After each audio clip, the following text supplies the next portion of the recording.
watches all this from a distance and shakes her head. It is as we always knew, rebels, rogues, animals, all the same, lost without our help.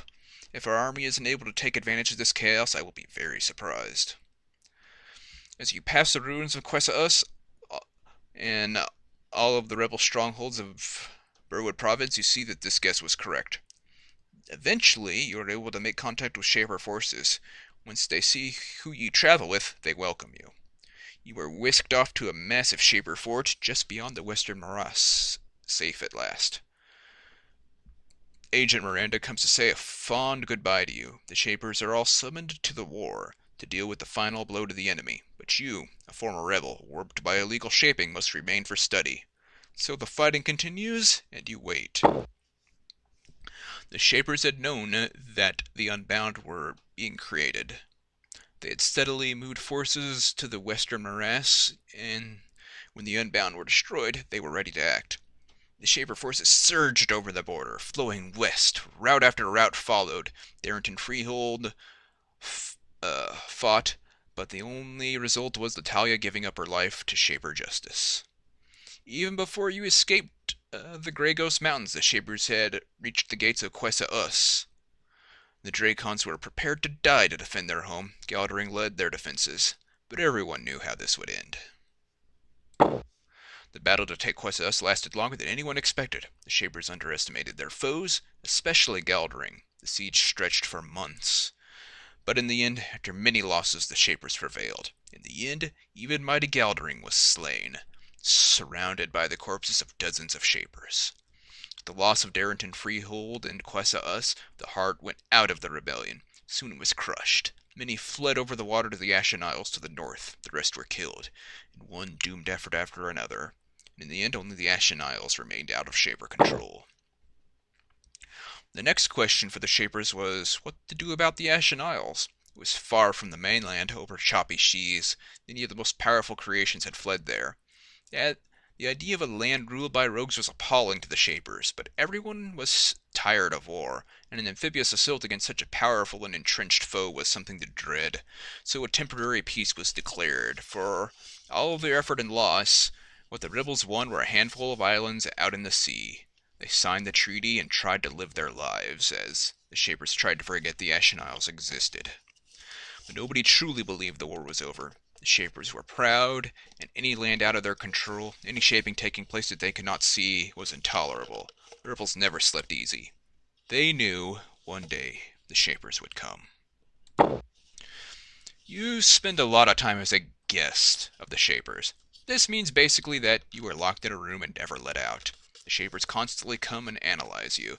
They're thrilled to be able to study someone who actually used a Geneforge. Samples of your blood, hair, fingernails, and other removable parts are taken. Burly guardians force your compliance. You find that you're glad that you didn't use too many of the canisters. The Shapers already consider you a hideous and dangerous freak. At least you're still fairly close to a recognizable class of humanoid. So you wait, occasionally shouting at the guards that Rand and Alwyn promised you better treatment for you than this. You start to picture a miserable exile in some dusty wasteland, a long, slow, boring, sandy death. In the end, the Shapers make good on their promise to you. You are spared, and in return for preventing the Dracons from unleashing the Unbound, you are rewarded with your life. Since you are not warped by the canisters and displayed considerable loyalty to the Shaper cause, you are rewarded well beyond what most disloyal rebels relieved. You are put to work. The newly regained rebel lands need administrators, people who are familiar with the territory and who can aid in its quick and peaceful reintegration into the Shaper Empire. You are a natural for the job. In time, you are able to gain a certain amount of wealth and influence. It's not a luxurious life, but it's better than you expected. Some of the people resent you, but most of them are just happy to have survived the war. Whatever regrets you may have, no matter how much you mourn the many rebels that died, you can always take satisfaction in that if the Dracons had had their way, it would have been far worse. Despite your doubts, you still sleep well at night. Thus, the Great Eastern Rebellion came to an end. While the Shapers have reacted to such events in the past by commanding that they be forgotten, this uprising was to be remembered. And history books describe this struggle in detail. Its origins, its horrors, its conclusions. They were all recalled and studied by generations of shapers to come. It was remembered for centuries as a result of complacency and a lack of resolve. The shapers took from the rebellion this lesson that they needed to be even stricter with their creations and even more careful not to share their secrets. And thus, with this lesson in hand, the shapers ruled with a firmer hand and were ever more careful to stamp out any signs of excess creativity and shaping. And thus there were peace. There was peace until the next rebellion. The end. Okay. Now,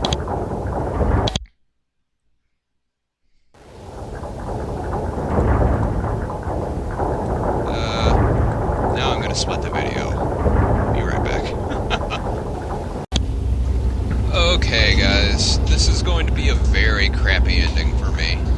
The only way to get out of the Trachovite ending without being utterly destroyed is to be in very high standing with the rebels, and I'm not, I don't think. I'm in standing with the Shapers, not the rebels. Pretty sure my standing with the rebels is mediocre at best. So, I'm probably going to be killed over the course of this, but it's all in a text box, so, you know, whatever. This is, the air quotes non-canon ending of this particular character, because he was a Shaper loyalist. But I'm just curious. So, to get it, you set the power flow to high.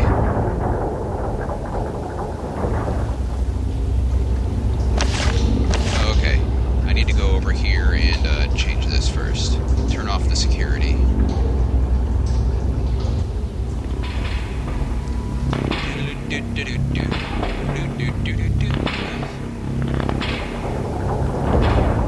So yeah, gonna be killed. You're just going to have to accept that the Trachovite ending is a bad ending. Security lock is off. I have no idea what the other things do.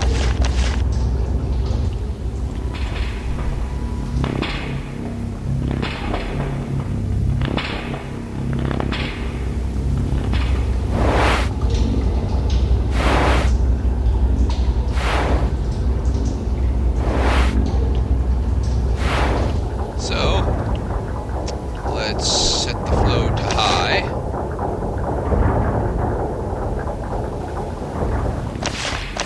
And then, I do believe I have to just...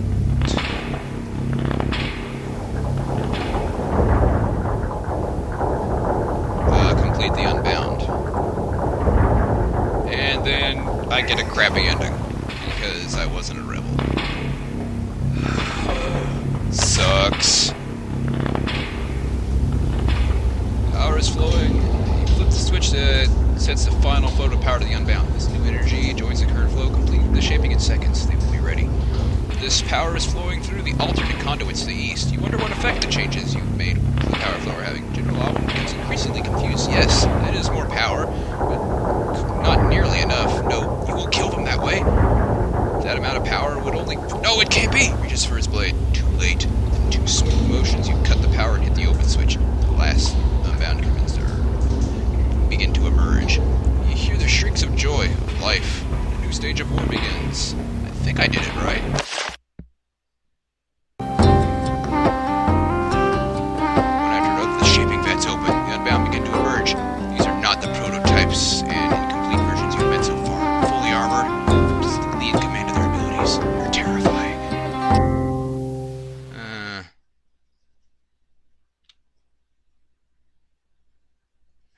They come out by the dozens, enough to form a devastating army, undamaged by the efforts of the Shapers.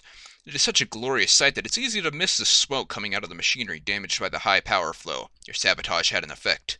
As they emerge, the Unbound begin to roam around, confused. This is the brief time when their minds are empty, waiting for someone to take command. They can be marshaled to a Shaper lands or turn loose. General Alwyn looks at you, stunned. He tries to decide whether to die now, fighting a futile battle, or flee back to Shaper lands and face the consequences of his failure.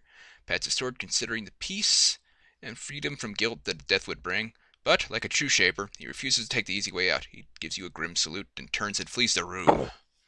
Bound grow more and more agitated, and look like they're already about to go rogue, and Akari Blaze is no longer here to take control of them. The Dracons rush in from other parts of the complex, trying to reassure and control the creatures.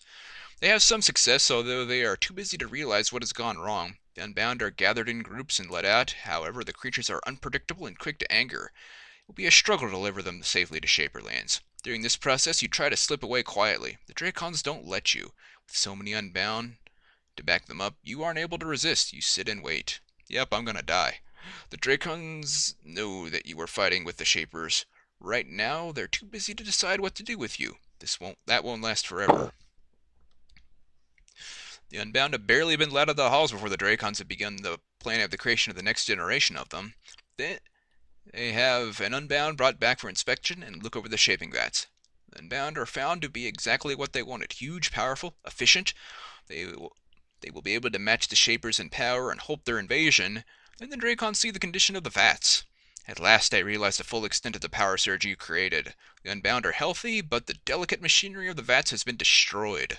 The Dracon project will have to begin from the beginning. The Dracon's triumphant joy is gone in an instant. Their dreams of dominion have been dealt a massive blow, and it doesn't take long for the muttering to start. We must punish the saboteurs. Eventually, the Dracons decide to deal with you. Not having the energy or the resources to fight dozens of these creatures at once, you let them shackle you. Then you are led out of the main gate of Northforge Citadel to see the Unbound emerge. Then I get killed. It's a time of great celebration. Seems like the entire population of the Grey Ghost Mountains comes out to watch. Creations, humans, a few nervous servile cultists, the Cryo Drakes, and the Gesture of Solidarity have cleared the main road for their passage. As everyone eats and drinks and cheers the Unbound emerge, walking in 2 straight lines. The Dracons are mixed in the lines, concentrating on keeping the Unbound under control until they can be turned loose in Shaperlands. And yet, Akari Blaze is absent. As the parade passes by, you can sense a cacophony of minds. The Unbound, without his calming influence, will be very difficult to get to Western Terrestria without incident. The Unbound are a glorious sight. You have to admit, whatever misgivings may have been had about their creation, they are fantastic products of the shaping art. And then they are gone, and you are still here, in chains, ready to answer to the Dracons for your actions. You are taken to a cell and forgotten for a long time as the war rages on. I'm dead, guys. Totally dead. Yep. The Dracons are led west to meet the Shapers, who have already begun to invade Burwood Province. When the Shapers see what is coming, they retreat to the western morass, hoping to stop the devastating force of the rebels there. Without the guidance of Akari Blaze, the Unbound crossing the rebel lands have their problems. Some of them go rogue, causing serious casualties and doing a lot of damage. Even Darrington Freehold is partially burned by a rogue Unbound attack. At last a day comes when the Unbound are brought to the western morass. The Dracons prepare to turn loose their creations. Their final command: go west, destroy all you find, show no mercy, and the battle begins. The Shapers have not been idle. The information they received about the design of the Unbound was very valuable. Weaknesses were found, poisons were made, new creations were developed. It's a horrible battle. Many Shapers die. But in the end, not one Unbound remains alive. Then after a night celebration, the Shaper army surges unopposed into Burwood Province. It's the beginning of the end. Huh.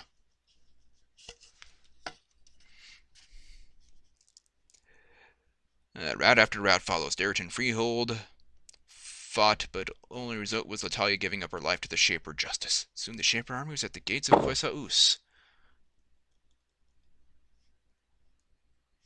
Really? I thought that was the right one.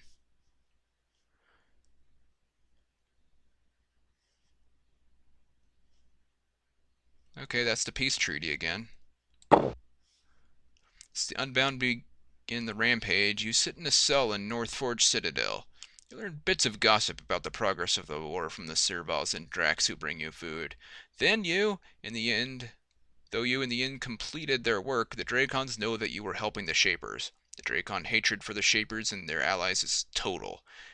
They have determined that you will pay. But time passes and tales of one Shaper victory after another reach you. Sometimes late at night, when the guards walk by your cell, one of them would whisper to you, "Wish I could kill you myself."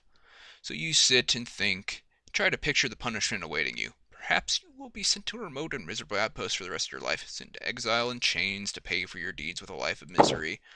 But in the end, the Dracons are much tidier than that. You fought against them on the side of the Shapers. That makes you roughly the equivalent to the Shapers in their eyes. Soon it becomes clear that there is little hope that they will let you have a chance of survival in the hands of the Shapers. They intend to kill you. They're very busy with their futile quest to find a way to defeat the invaders. And it becomes a race. Who will behead you first, the Shapers or the Dracons? Turns out the Dracons do. Chop chop.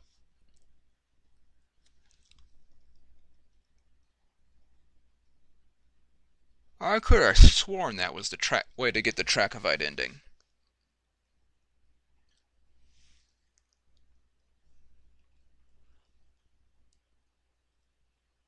Huh.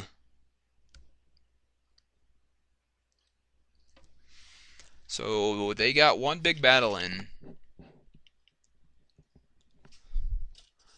But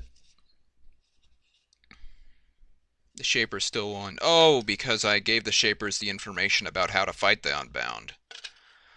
Okay. Okay. That was back in Quessa-Us. Well, I suppose there's nothing for it then. I almost had the Trachovite ending, but really, it's not a big deal. You got the C2 endings. I could just flat out let them go, but that wouldn't go well either way. I'd get my head lopped off. I like the Shaper ending. So, I suppose that's it for Geneforge 4.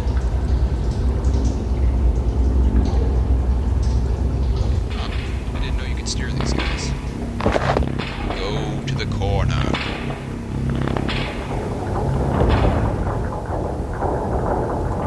Up here. Come on. They don't want to leave they don't want to go to the edge of the screen. Come on, guys. Swirl together. Anyway, end of Geneforge 4, Rebellion. With a loyalist, no canister run sort of deal. I'm not strong enough to fight the Titan. If I was using the canisters, I probably would be, but as it is, not even close. I can't even beat his Guardians. From what I read, you need to have a lot of Minecrafting so you can mind control his Guardians and have the Guardians fight him. But, no Minecrafting skill on me. So, I guess that's just how it's gonna be. I hope you guys enjoyed Geneforge 4. I'm really looking forward to Geneforge 5. I have never played it before, but I'm excited to see it. From what I hear, the alignment system is really convoluted. Like 5 different sides you can side with, at least. Pretty crazy. Anyway, y'all take care, and I will see you later. Bye-bye for now.